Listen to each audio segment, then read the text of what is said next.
How to add multiple photos on Snapchat story. What's up everyone? In this tutorial I'm going to be showing you guys how to easily add multiple photos on your Snapchat story.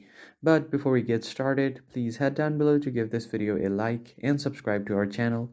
Turn on the bell icon to get notified about our latest videos. Alright, let's get right into it. The very first thing you want to do is open up your Snapchat.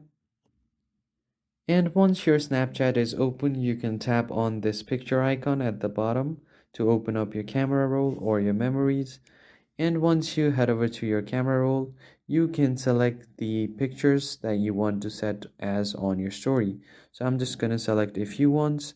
So you can just tap and hold on these pictures to add them on your story.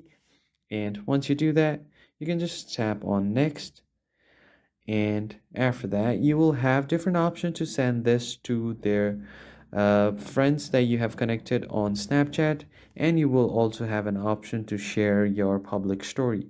So just tap on it, or you can even make it private. I'm just going to make it public for now and tap on share.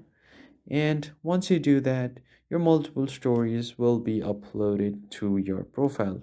So you just have to wait for it to upload. As you can see, the stories are adding up right now.